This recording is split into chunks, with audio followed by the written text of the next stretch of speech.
Good morning, afternoon, and evening, everyone, and welcome back to Fike's Spring Summer Series webinar regarding combustible dust. We're stoked that you're with us today. Today, we'll be talking about explosion protection of dust collectors. My name is Carson Stevens. I'm the Explosion Protection Business Development Manager for the Pacific Northwest and for our OEM partners. And now, I'd like to introduce the presenter for today's webinar, Mr. Rob Jackson. Rob is Fike's US-based explosion protection applications manager, and fun fact, one of my best friends. Hey, Rob, the floor is yours, and this better be entertaining. So, extremely entertaining. Alrighty. Welcome to the Explosion Protection of Dust Collectors webinar. As Carson said, I'm Rob Jackson, and I'm going to be leading you through this today. So we'll go ahead and get started, and it'll be a good time, I'm hoping. So just to get started, what is a dust collector? You know, it's a form of air material separator, or AMS, found in almost all industrial powder and bulk processes. The goal of these devices are really to remove dust from the process air to improve the air quality in which the operators are exposed, improve the processing operation, and also to reduce the combustible dust clouds and layers and explosion hazard. Now, these typically collect the finest, most explosive dust depending on how the piece of equipment is being used in the process. And incident reports from the CSB indicate that up to 40% of the industrial dust explosions involve dust collectors or some type of air material separators in spec. You may hear different names, but they're all similar in operation, such as bag house, filter receiver, bag filter. Again, they all have a very similar operation and how they work, but the design and the actual use case of them is going to be very application specific. Now to get into the, I'm going to interrupt real quick. Yes. I forgot to mention everybody at the top of the webinar. If you have questions during the webinar, just put them in the questions in the chat, and then Rob and I are gonna, towards the end of the webinar, we're going to take like 5-10 minutes to answer whatever questions we have and whatever time we have. And if we don't get them answered, we'll come back with the list of the questions at the end with the webinar with the recording. So it's all going to be there. That's all I wanted to say. Sorry. I'll let you take it back, Rob. Sorry. Thanks, Carson. So the basic anatomy of a dust collector. So dust collectors typically have a dirty air plenum, or DAP, and a clean air plenum, which is separated by a tube sheet, or some people call it a cell plate, with filters. So the tube sheet helps provide structure and a means to support or suspend the filter elements. Again, these elements could be vertical or horizontal. And typically what we're seeing these days is dust collectors are typically up around 0.2 bar up to 1 bar in strength. 1 bar is kind of the extreme, but there are cases where we will see that. And then in very limited applications, we will see dust collectors that are built up to 12 bar strong. And these are built to be able to withstand the full explosion pressure. Again, very specific where we will see that. You're not going to see it in most of your applications. And if you have a dust collector in process, you're likely not going to have one that is built to 12 bar strong. Now, getting on to the explosion hazard risks. So the combustible dust clouds exist in the dirty air plenum of the dust collector.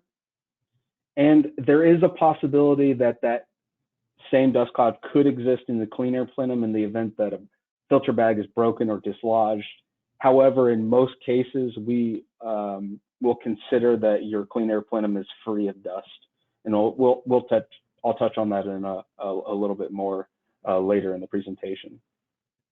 Now, there is a case where combustible vapors will exist in the clean air plenum, such as a gas or a hybrid mixture, in which we will need to address that as well, or it will need to be addressed as well. And some of the common ignition sources that you will see in a dust collector is electrostatic discharge from non-conductive or badly bonded filter bags, sparks and embers pulled into the dust collector from like an upstream process, such as a dryer or a mill or some type of sawing application. And then in very specific cases, the smoldering of accumulated product in the hopper of a dust collector, in which that can be disturbed and cause a deflagration to an incipient deflagration to start.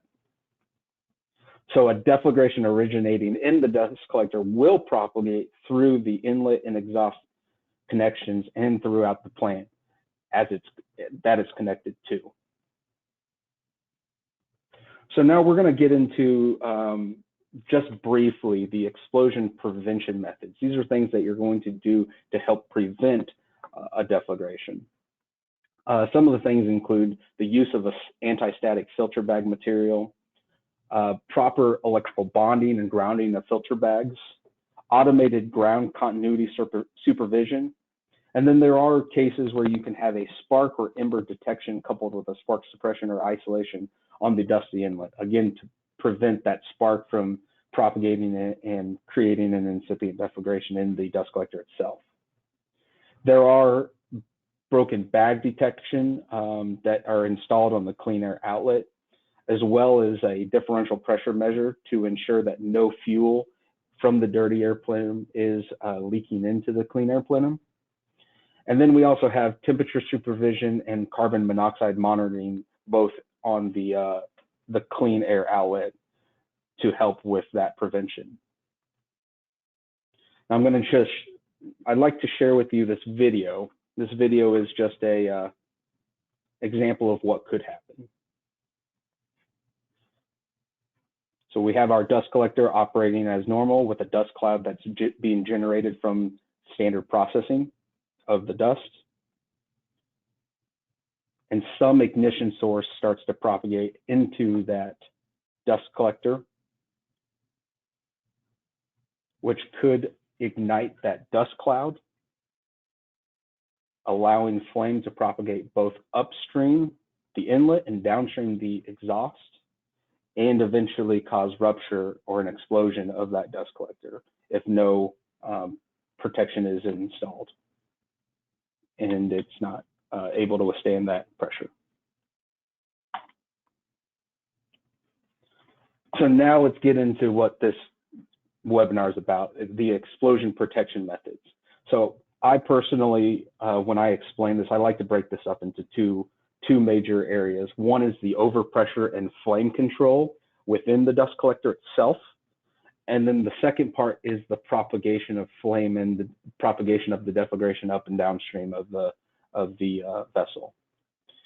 So the overpressure and flame control for the dirty air plenum and the clean air plenum, the methods that we have or that we can approach is containment, standard explosion venting with a vent discharge duct where we're actually venting it out outside of the building through a duct, flameless explosion venting, explosion suppression, and then for the clean air plenum, not providing any protection on the clean air plenum, again, assuming that the clean air plenum is essentially free of fuel unless it's otherwise accounted for.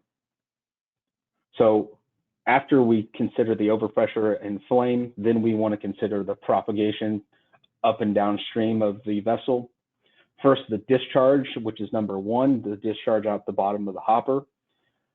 This includes a slide gate that's pressure rated, a rotary valve that's code compliant or has some type of approval, some type of rated drum kit that can withstand the pressure of the reduced pressure that's generated. And then there's also the opportunity for an active chemical or mechanical barrier to be installed. Same with the inlets and the exhausts. We want to control that propagation of flame. We can do that through passive isolation, through some type of a flap valve, for example. Active chemical barrier, active mechanical barrier, such as a slide gate. And then again, no protection on the exhaust only, depends on the downstream process. There are occasions where if you're exhausting outdoors to a safe area or you don't have anything further down the line, no protection may be an option as well. So just to give you a full picture of what this explosion protection system could look like, this is a dust collector with explosion suppression as the overprotection and flame control on the dirty air plenum itself. It has a chemical isolation barrier on the inlet of the dust collector on the right side. And then on the discharge on the exhaust, on the clean air exhaust, we have an explosion isolation gate valve. And then finally, at the very bottom of the discharge of the hopper, we have a rotary valve. Again, that rotary valve will have to be explosion rated and meet the requirements of NFPA or have some type of ATEX approval, depending on your jurisdiction. So how do we navigate through all these different types of protections? How do I know what's going to be best for me? We've developed this explosion protection flow chart. It's a very high level chart that helps us from a high level determine what type of protection should we approach. So the question that we always ask, the first question you should always ask yourself is the material combustible? Yes, no. This should obviously be backed by testing. If you're going to try to say no, you want to have it tested. But as we go through, you will ask questions such as, can the enclosure withstand the Pmax of the explosion? Can product be released to the atmosphere? Is the enclosure outdoors? Can we use a discharge duct? And is flameless venting acceptable? Through this series of questions and through this flow chart, it'll help you get to a general type of protection, whether it's venting, flameless venting, or suppression. And then the final question that we always ask is, are there interconnections and is there a possibility of propagation? If the answer is yes, then we want to explore the explosion isolation options.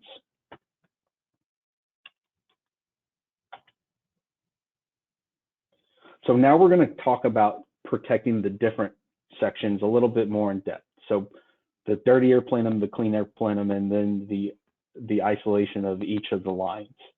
So protecting the dirty air plenum has a handful of different options, as we just spoke of. So containment, in which the vessel is built to contain the full explosion pressure, which is Pmax, and no pressure protection is needed. So you won't need venting, you won't need suppression, because the vessel will be able to withstand that Pmax. But again, remember Pmax for a dust, we're talking typically between 8 bar up to 12 bar or more. So because of those higher pressures, you have to have a very strong vessel. Explosion venting, which is the most economic solution to control the explosion pressure, is also an option. But remember, again, it allows for the full combustion to carry itself out from start to finish, and it requires a safe discharge area because of the flame and hot gases that are going to be discharged from the event itself. Explosion venting with a vent discharge. This can be used if you have a vessel that's installed indoors and it's near an exterior wall or the roof, and you can safely direct that vented material from the enclosure outdoors. There are some limitations. As you can imagine, the longer the vent duct is, the higher the reduced pressure will be. And if the dust collector is too far from the wall or the roof, then vent ducting cannot be applied. This is right around 20 feet or 6 meters as defined in NFPA and ATEX. There are flameless venting options out there. Explosion venting, so what it is explosion venting with flame arresting and particle retention, which allows for indoor venting solutions as well as outdoor solutions when when you can't just do a free vented situation.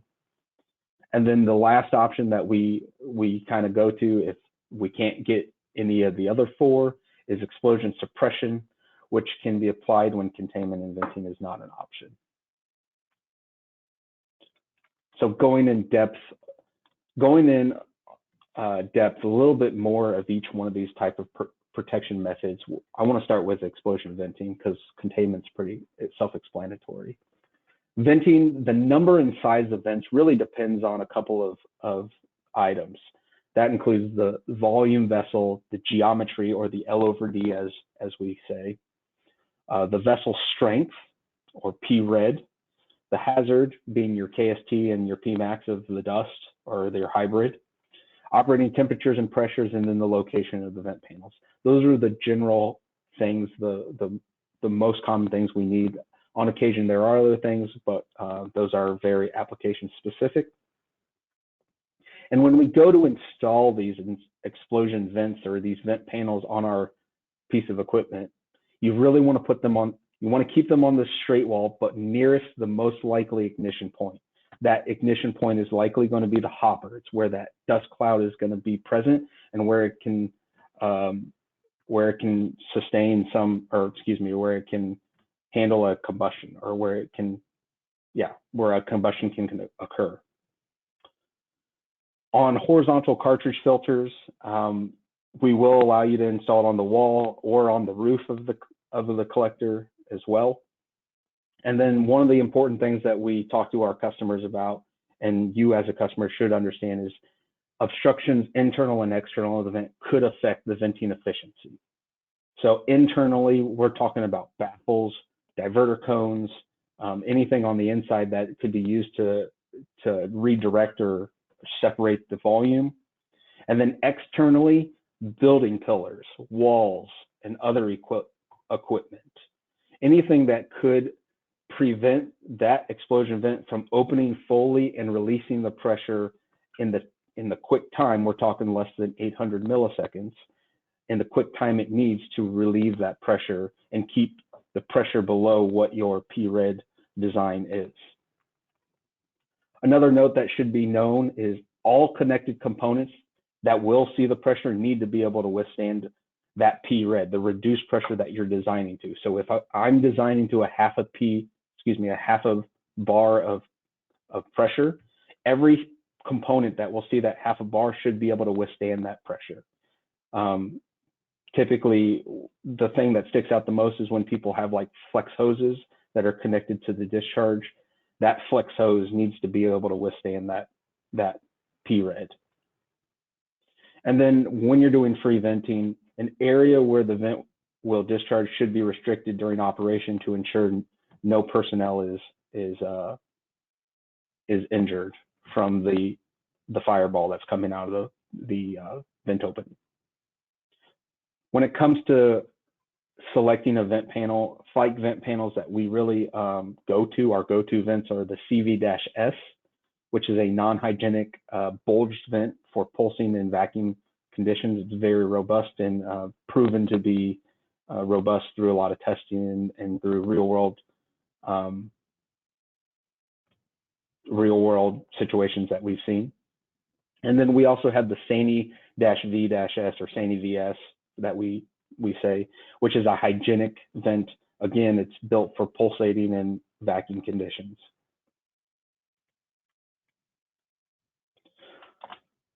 So if free venting isn't an option, we can do flameless venting. So when would we use flameless venting? It's when the equipment is indoors, when a vent discharge duct is just not feasible, or when the release of pressure, dust, and or flame outdoors is unacceptable. Again, you have a dust collector, it's sitting right next to the picnic area. You don't want a big fireball coming out. So you could potentially put a flameless device, assuming that there's enough space to help with the controlling that pressure and flame. The installation of these flameless devices, just like you would do your explosion vent sizing, and then you may need to increase the vent area size to account for the reduced venting efficiency due to the flame arresting and particle retention screen. This is going to be a case by case. Again, occasionally it will have an effect, occasionally it won't when using a Fike device. So we do that sizing to confirm whether it will or will not require adjustment in the vent sizing. A clear venting path is required on the inside of the vessel. So no filter bag shall be able to enter into the device casing or bridge the opening. Again, you're wanting that clear path from where the ignition starts out into the device to relieve pressure as fast as possible. If I start bridging that opening with filter bags, or I start packing that filter up with filter, the flameless device with filters, you're going to reduce the amount of pathways to allow pressure to relieve, again, in the fast time required to do so, to keep your P-reads low. Now, there are situations where you do your sizing and it may require an unfeasible amount of devices due to the dust loading requirements and the flameless device maximum volume limitations. It's something that you really should keep in mind, that just because you have a low KST doesn't necessarily mean that a single device will work. It's also going to depend on the amount of volume due to the dust loading that could happen, which could plug your filter up and reduce the efficiency. The two main devices that Fike has for flameless venting, we have a rectangular flame quench 2 square, SQ, and then a round flame quench 2. And those are both built in numerous sizes, and they have numerous accessories to fit all of your flameless venting needs. And our team is more than happy to help walk you through what will work and what works best for your situation, your specific application.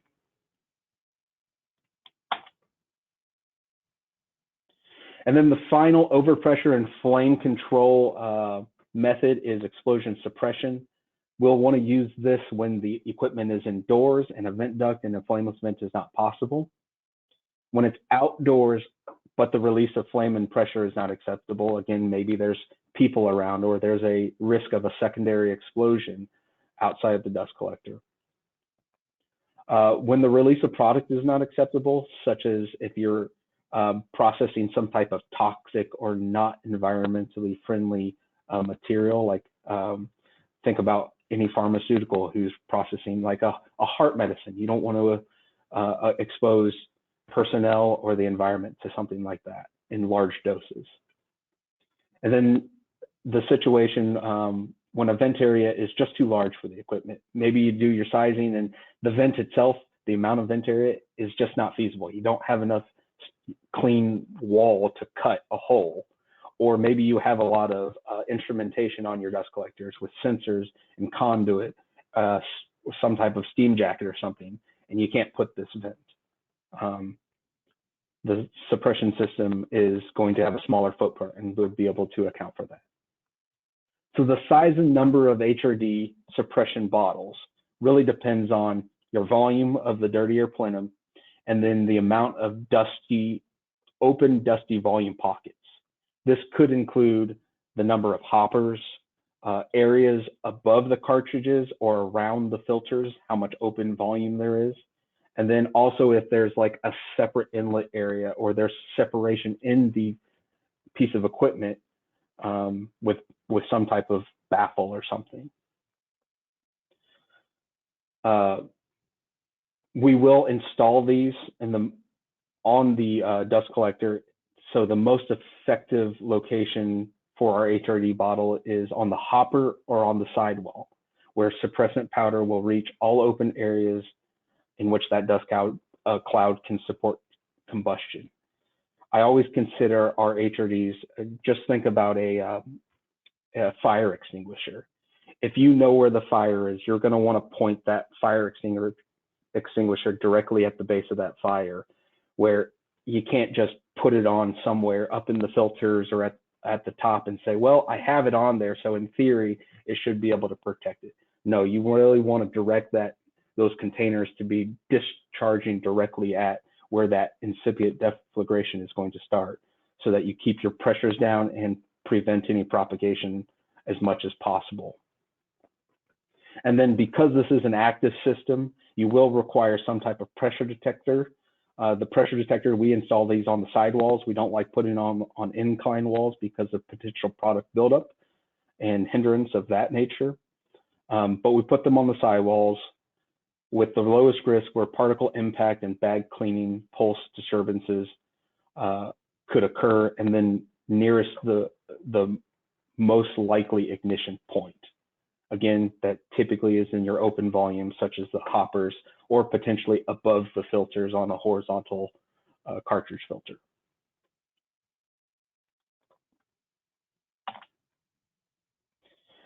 And then the final overprotection, which sometimes comes into play, is protecting the clean air plenum.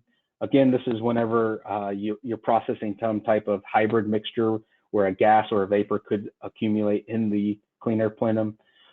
There are some minimal occasions where there's a risk of broken bags where dust or fuel could go up into the clean air plenum, or when the bags and tube sheet won't be able to withstand the reduced explosion pressure and can break during the initial explosion event. So when we protect the clean air plenum, you're going to treat it just like you do the dirty air plenum. And we treat these as two separate volumes when we do our design, because the tube sheet is pretty much a partition. So we will do it, for example, in explosion venting. We will size for venting of the clean air plenum and of the dirty air plenum, and then provide venting accordingly for those two separate volumes. The final section of this is about isolation of the product outlet, the product inlet, and then the exhaust, or the clean air exhaust. So isolation of the product outlet, what we try to recommend to people is try to get a rotary valve. This rotary valve between the dust collector and the discharge receiver or the bin acts as an explosion barrier if a third-party approval is issued for use, whether that's an ATEX certification, or there is guidance in NFPA to be for it to be an NFPA compliant valve. The rotary valve must stop immediately upon explosion detection, and then it must go through regular inspection and maintenance to ensure that the gap width between the rotor blades and the casing does not increase due to erosion or excess wear. The other option is slide gates with proper operation to dump product. Again, these slide gates need to be able to withstand that reduced pressure that you're designing to, and then there should be an operation to shut the process down so that you can open it, dump the product, and then close it. I have seen like a double slide gate where one slide gate will open and the other one will close. That will help forego having to have an operation in place to keep those two isolated. There are rated drum kits out there that can withstand the generated pressure of the explosion vent. That will help with the separation, or to be able to withstand the pressure. And then if there's enough installation length between the hopper itself and the bin, then an active chemical or mechanical barrier can be used, activated through our suppression system or through a suppression system.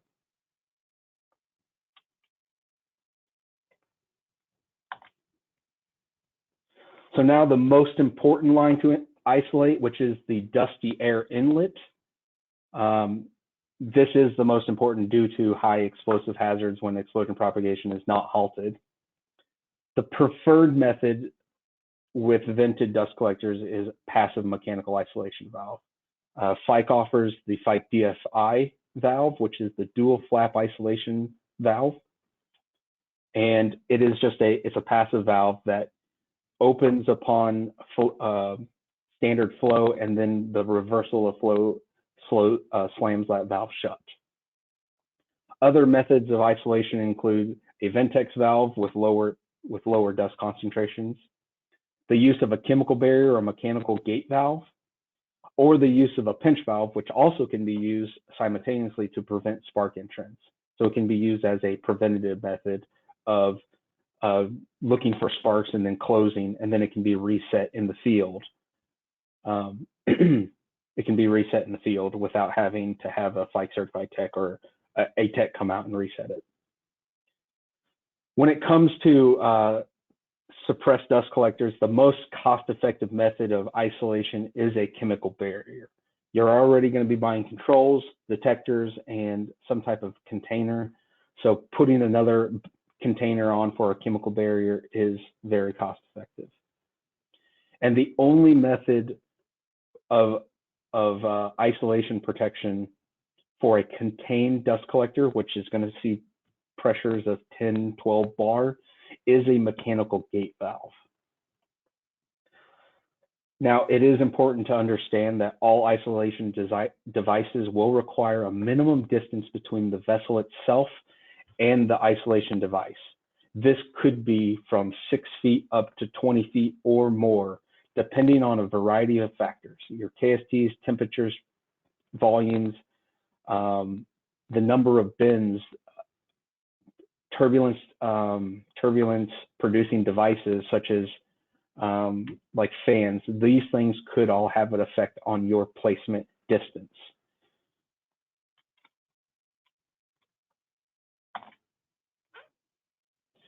And then the last protection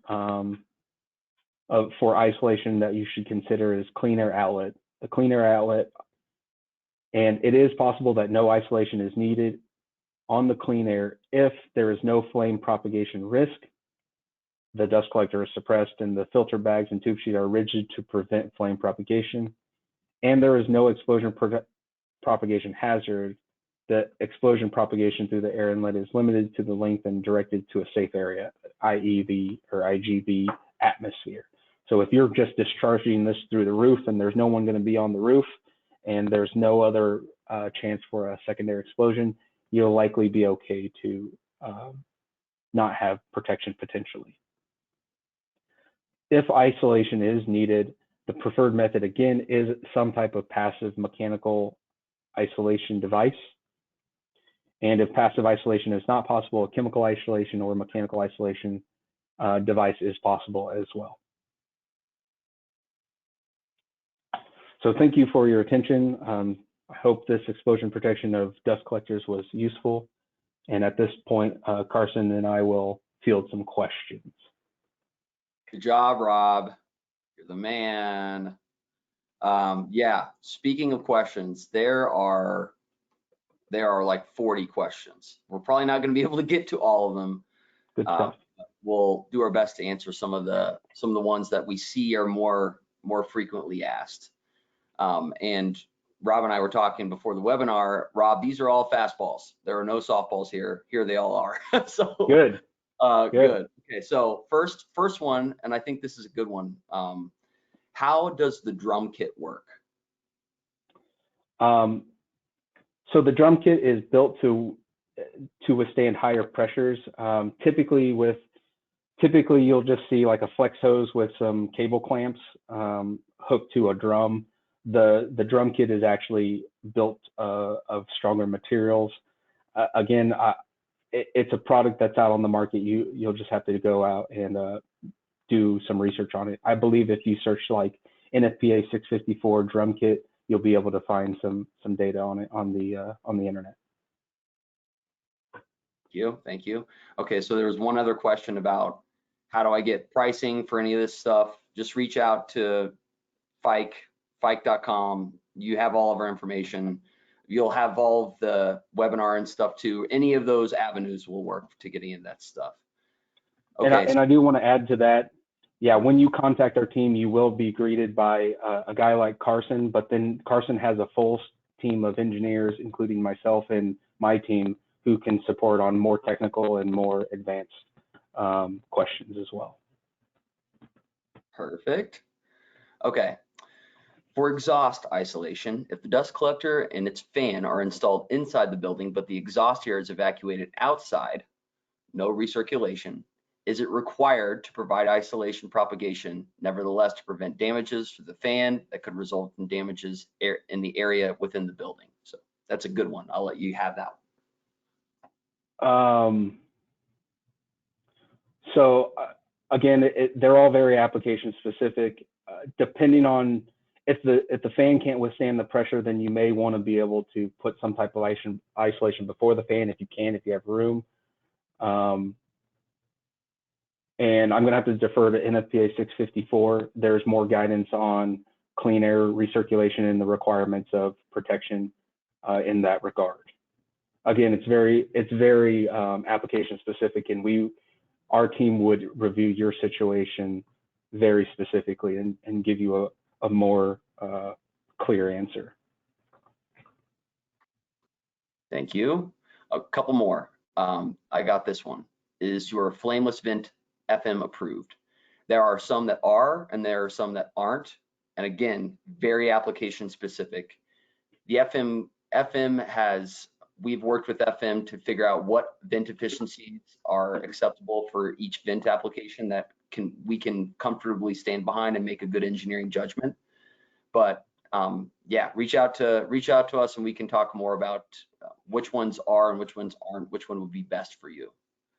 Okay, so one more question, Rob. Let's see, let me just grab this.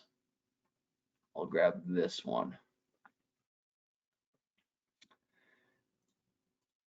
Okay, so for dust collectors, this will be the last question. For dust collectors that are built to withstand more than 1 bar during an explosion, do they need to meet requirements for pressure vessels?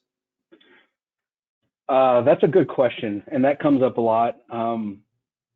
Unfortunately, that's kind of outside of my expertise in terms of the pressure vessel. I believe it's like an ASME requirement. I'm not really sure about that. What we're really concerned with is more of the explosion protection side of, if it is rated to 1 bar, then it will be able to withstand the explosion Pmax potentially. And beyond that, that we rely on you to work with your AHJ of some sort to determine the pressure vessel requirements. Yeah, and I'll piggyback on that. So the rated pressure vessels are more within our pressure relief side of the business is bailiwick. We are dealing more with the explosion protection dynamics and what venting would be required. And we usually point and refer to NFPA 68 and other codes to apply explosion venting in that nature. So if you want to run it by our applications group for the PR side, I'd say let's do that, and then we can kind of regroup and we can actually collaborate if we need to get to that solution. So, all right, that's all the time we have for today. I really appreciate everybody's attention. Rob, great job. And then we've got one more webinar in our series next week to complete our spring summer series. So thanks for joining us, and we look forward to hearing from you soon. So have a great day, everybody. Bye. Thank you.